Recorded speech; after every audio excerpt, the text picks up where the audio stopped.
It's another day in Seoul, South Korea. At marami-rami na rin naman na tayong nagawa sa mga nakaraang araw. Ngayong araw na to dedicated sa isang tour na kung saan pupunta tayo dito sa Alpaca World. Tapos nakapag-lunch tayo ng Dak Galbi na sobrang sarap. Sobrang dami nito pero naubos ko kaagad. At makakapag-railway bike experience pa tayo. Napaka-scenic nito. Diretso na rin ang romantic train. At ngayon nga, kung saan naputol yung huli nating video, andito na tayo sa Nami Island. Tara!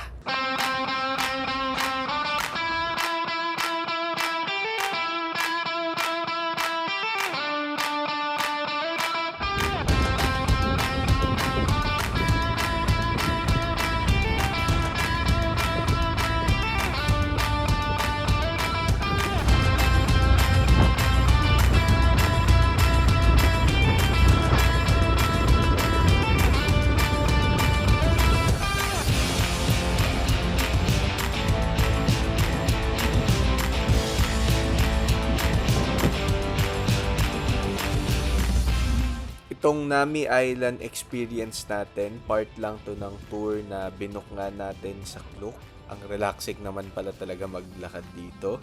Sikat na sikat tong Nami Island eh. Ayan o, lalo na dyan sa walk path na yan. Tingnan nyo, dami nagpapapicture. Dito daw kasi nag-shoot yung ilang K-drama at ayan, for sure, kung anong edad nyo, malalaman na natin dito sa Winter Sonata. Dito rin daw sinut. Nag-iiba dito pag winter na lalo.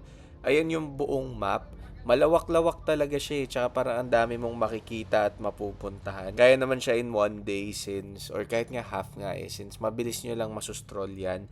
May mga attractions, trails, path, mga activities, one with nature ka talaga dito. Ang gagawin natin para mapabilis, mag-rent na lang tayo ng bike para mabilis nating mapuntahan hanggang dulo to dulo ng mga areas. Medyo ubos oras kasi pag nilakad nyo, tsaka mas ma-efficient pag nag-bike kayo. Ayan o, tingnan nyo. Ganyan na sana kayo, kaso hindi ikaw yung pinili niya. Ayan na, mag-bike na tayo. Ito yung na-rent natin na bike. Tapos simulan na natin tong pag-iikot dito sa buong island.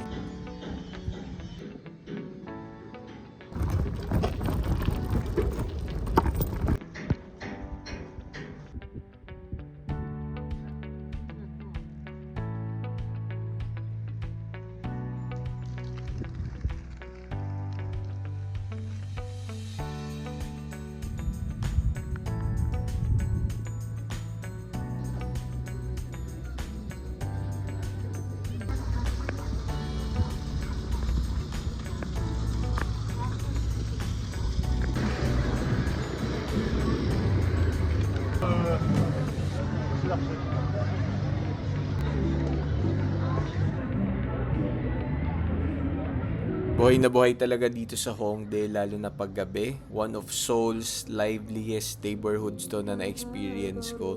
Maraming mga street performers, mga indie shops, tapos alam nyo na, mga paborito nyo, mga theme cafes, tapos napaka-vibrant din ng nightlife. Pag umaga, pwede daw kayo mag-stroll dito sa may mga forest park. Tapos, alam ko sa Hongik University, parang may maganda daw photo spot doon. May mga weekend art markets, mga photo stops, mga ganyang mga thrift shops. Marami kayong makikita dito. Basta mas buhay siya paggabi. Ganun. May mga live music and trendy bars pa. Wala munang nightlife. Uwi na tayo. Pagod na the whole day. Good night.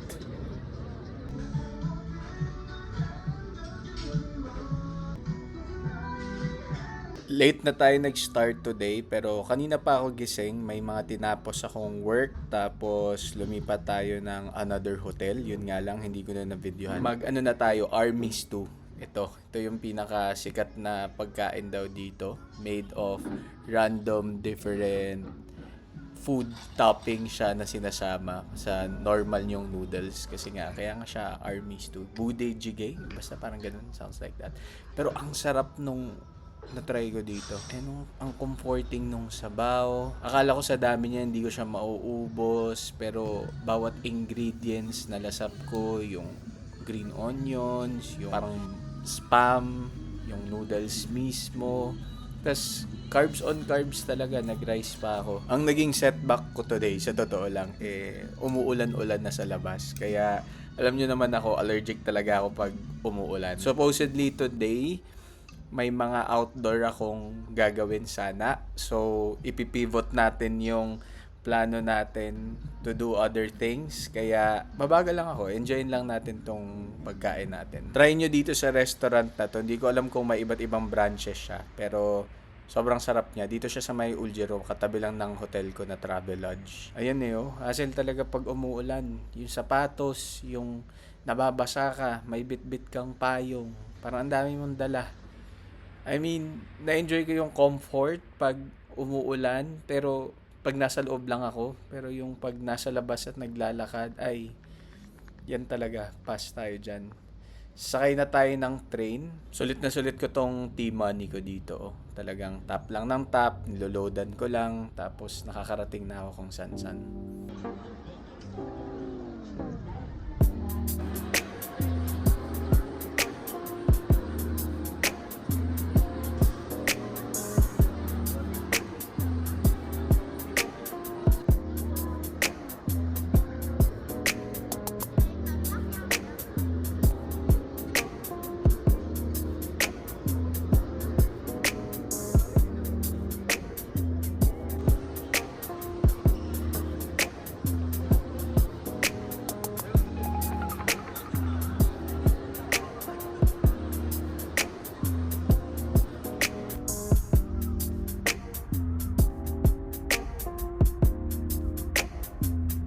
Bilang dami naman na nating nagawa ng mga nakaraang araw, manood tayo ng sine today.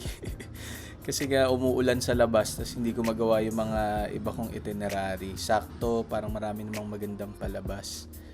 Ganito lang mag-purchase ng ticket dito, kanya-kanya na sa machine na mismo. Thunderbolt talaga yung target kong panoorin kasi yung Attack, panood ko naman yan. Sine-check ko lang yung sa iba. Ang luwag pa nung space nila para mag-antay ka ng papanoorin mo itong buong area. Tsaka, pag mag-order ka ng pagkain, dyan na oh, digital na lang, digital? I mean, i-machine mo na lang din. Tapos pag lumabas na yung number mo, ayan, pupuntahan mo na siya doon. Pipick upin mo na lang. Popcorn lang tayo, tsaka drink.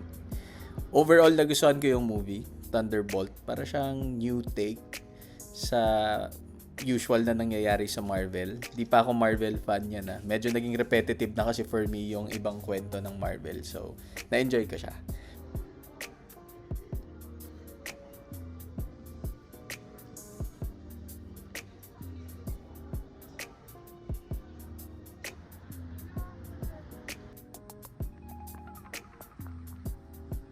Sa tapat lang mismo ng COEX Mall, kung saan nandun yung mga Sea Aquarium, di ba? Ang daming mga activities sa loob ng mall. May maganda palang puntahang shrine temple dito. Punta kayo dito sa Bonggunsa Temple. Malawak-lawak siya. Meron siyang park, may mga halls. Sinsakto sa Lantern Festival yung punta ko. Ayan, maraming mga lantern dito. Tapos pag dinaretso mo pa, may malaking statue. Tapos nag-ring sila nung mismong bell at a certain time. Marami rin pumupunta. Medyo hidden gem siya kung matuturing ko for Filipinos kasi nga parang hindi ko napapanood to usually. But if gusto nyo ng feeling na parang malayo kayo sa city kahit nandun lang kayo mismo sa Gangnam, pwede nyo libot-libutin do. Free siya, dire-diretso lang. Saya siyang puntahan kung gusto nyo ng mas peaceful na experience sa buong area.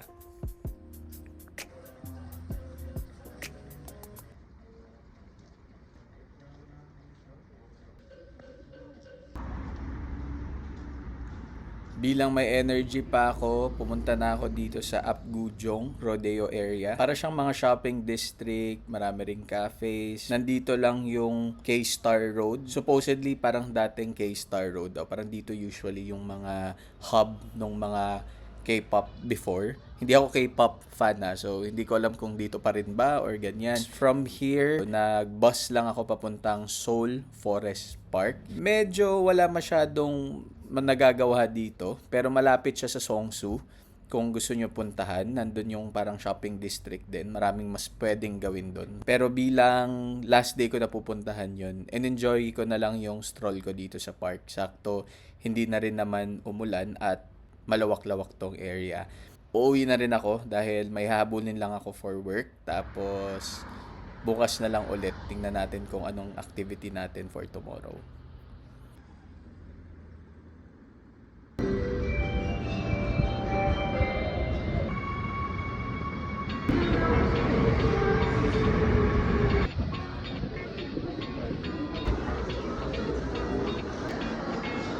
Buti na lang talaga, bago tayo mag Lotte World, nag-secure na tayo ng ticket sa Klook. Ayan yung ticket. Kasi kung hindi, sobrang haba ng pila. Pag nag-Klook ka, may special lane dito. Dito tayo claim ng ticket natin. Ayan, Klook. Tapos, ibibigay na nila agad yung mga tickets mo. No problem. Para siyang express na. But, hindi express yung binili kong ticket. Kaya, pagdating sa loob, after ko ma-amaze dito sa area na to, ayan na, sunod-sunod na ang pila. As in, grabe, sumakto na naman ako ng parang holiday o basta bakasyon ng mga tao.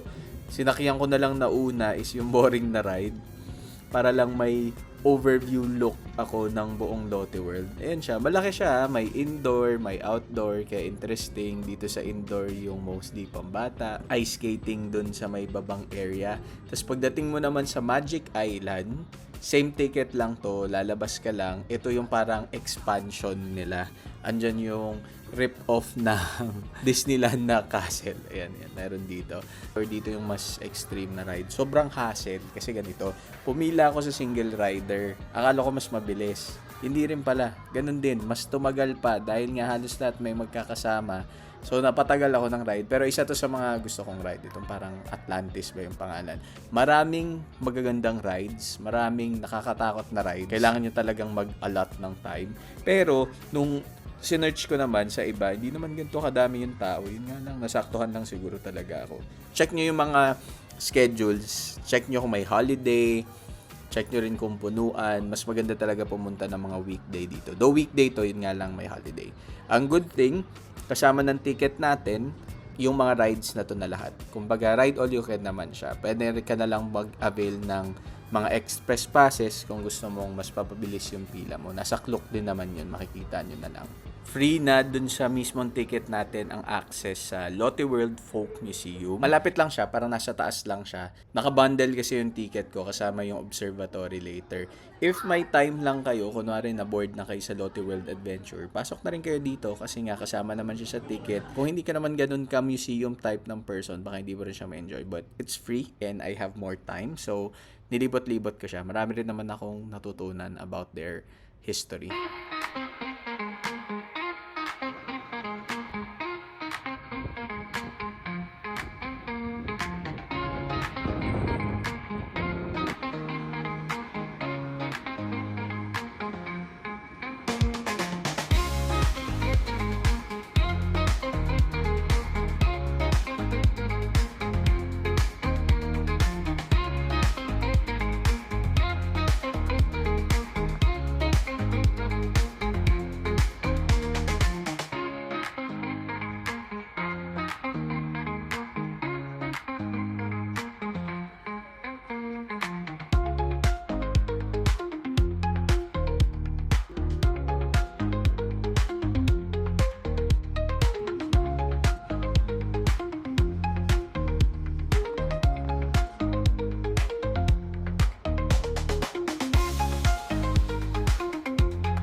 Museum na naman yung target natin today. Ma-museum kasi talaga ako, tsaka nagte-take time ako lalo na if may mga modern art. Nakikilala mo kasi yung isang country through its art para sa akin. Not conventional yung mga itinerary ko talaga pag ako lang.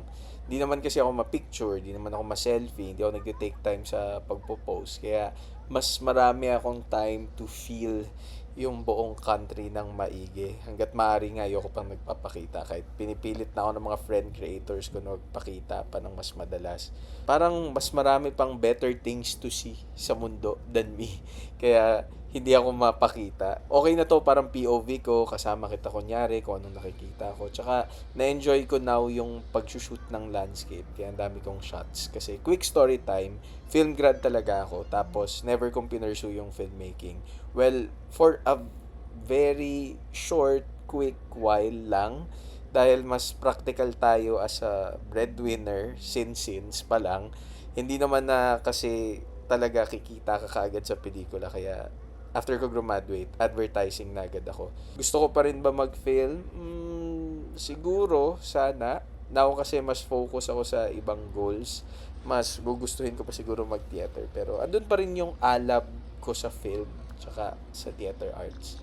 Basta more about it next time. Ang laki din ng museum mo. Ganda pa sa loob. Mas maganda din sa labas. Libre pa to. Agahan nyo lang kasi maaga sila nagsasara. Marami pa naman kayong malilibot na floors. After dito, diretso tayo sa Itaewon. Basta yun. Naglibot pa ako dito pero tinamad na ako mag-video. In-enjoy ko na lang yung paligid. Basta global food scene, trendy bars, mga cafe, vintage shop, sikat sa nightlife, maraming mga shoot ata ditong K-drama. Pero ako nag-lunch ako dito ng kebab wrap din. Lipat na tayo sa next nating location.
Last stop na natin for today dito sa Myeongdong Cathedral. Gulat ako, marami-rami rin palang mga Koreans na Catholic. Ngayon ko lang napansin. Tapos, maglilibot-libot lang ako sa Myeongdong area. Dito na ako magdi-dinner. Tapos, hindi na ako nag-video dahil nga for sure famous naman na to. Tsaka marami na rin kayong guide na mapapanood nito from other creators. Mag-ready na ako dahil ayan na. Unpopular opinion man, but mas gusto ko talaga ang Busan kaysa sa Seoul. Mapapakita ko dito yung ilang experiences ko, but marereko ko siyang itry nyo. But ito muna, yung guide, paano kayo magbubook ng Seoul to Busan through KTX na train. Must visit ang Busan pag nasa Korea kayo. Here's a guide kung paano kayo makakarating doon through KTX from Seoul. Una, book na kayo agad ng ticket sa Klook. Pwedeng round trip na agad yan with discount pa if you use my code. Pag naubusan kayo sa Klook, mag-direct na kayo sa Korail website nila. Tulad ng ginawa ko, saktong sumabay pala ako sa holiday nila. So, best to book in advance kahit 2 weeks before. Sa Seoul Station ka pupunta, pakita mo lang yung reservation mo, binigyan ako ng ticket na ganito. While you wait, maraming kainan sa paligid. Be there at least 30 minutes before to be safe ha. Kasi 15 minutes before, lalabas sa screen kung saang track ka sasakay. Kailangan mo talaga abangan yan. Dapat ready ka na kasi on time maalis as iniiwan ka. 15 minutes lang for everyone to board. Standard seat lang ako, mas more space sa first class, pero konti lang naman yung difference. Mas mahal din ng 1K yun, pero okay na to, komportable sa biyahe, nakatulog pa ako, forward facing yung seat na pinili ko. May mga power outlets, nasa 3, 5, 7 seats, odd numbers. Makikita nyo naman sa seat map yan. May pa-table pa, almost 3 hours yung biyahe, so masaya. Ready na akong lumaban ng mga zombie, ganda ng view mo. Tapos dito nag-stop sila Gungyo nung umatake yung military zombie sa movie na Train to Busan. Then nasa Busan ka na. May bus din pala, 1,700 one way. 4 hours naman yung biyahe doon. Hindi na ako masyado nakapag-shoot sa Busan kasi may mga times na biglang napapagod na ako mag-content. Parang ganun. Lalo na pag gusto mo lang i-enjoy yung paligid.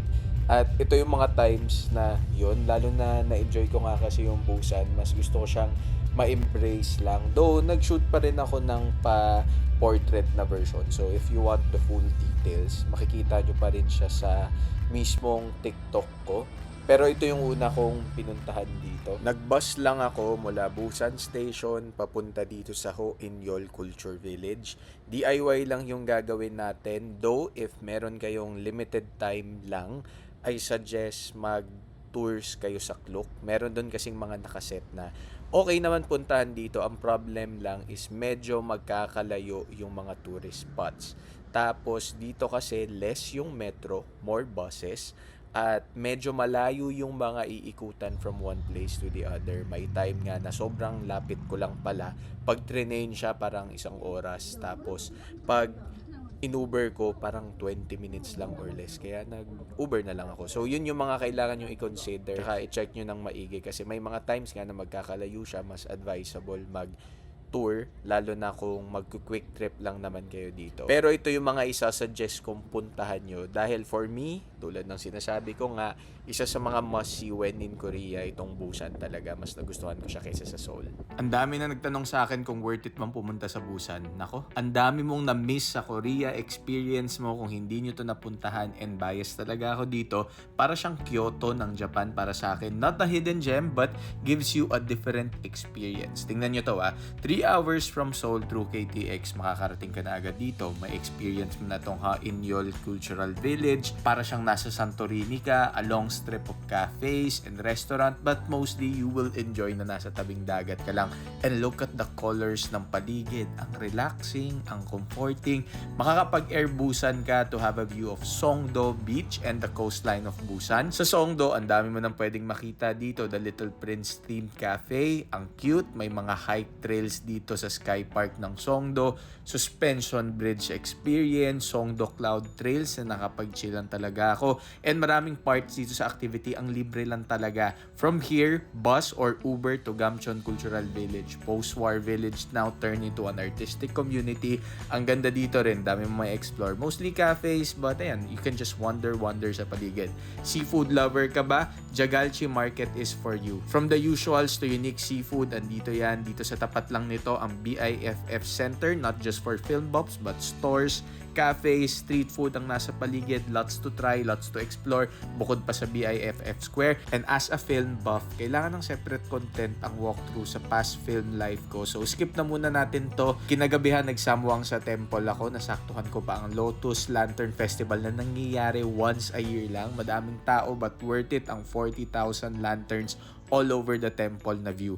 Next stop, the most beautiful temple daw sa Korea. Sila na ang nagsabi niyan, the only one na nasa coast, at ang ganda talaga nito. May separate content ako dyan. Ibang temple experience siya. Pwede ka pang mag Lotte World dito, may Skyline Lodge sila. Itong Blue Line Ride na napakasikat dito sa Busan. Try nyo yan. After nyo dyan, tumambay na kayo sa Hyundai Beach, mag food trip dito sa Hyundai Markets, the best fish cake dito sa Goreisa, another film obsession spot dito sa Film Center ng Busan. Sobrang daming to explore. At sa totoo lang, marami pa akong hindi napuntahan kahit nakatatlong gabi na ako. Mukha na tong sponsored ng DOT nila pero hindi talaga. Worth it lang siya talaga puntahan. But if you only have one night or kahit day trip lang from Seoul, pwede na rin. Hindi mo mapupuntahan lahat, but take the first KTX to Busan maagang maaga. Then book a tour na day tour sa Klook. Usually it starts at 8 a.m. Daming options, depende sa gusto mong mainly makita. After the tour, makakauwi ka pa kasi may mga trains pa naman. Dito na muna nagtatapos yung South Korea trip natin. Nag-ilang araw pa ako sa Busan. Makikita nyo na lang yun sa TikTok videos ko. Nakapost din siya sa Instagram. Mas madali lang hanapin sa TikTok. Tapos, bumalik pa ulit ako ng Seoul for like 3 to 4 nights, 4 days din ata. Kaya next videos, marami-rami pa. Ang dami ko pang pending. May Singapore pa ako. Mag-upload pa ako about Baguio. Yun yung next video ko. Tapos Japan, Tokyo, Hiroshima, Creatorverse, Europe. Ay, ang dami pang video at more content na hindi lang about travel, pati iba't ibang kwento pa. So, abangan nyo na lang. Huwag kalimutan mag-subscribe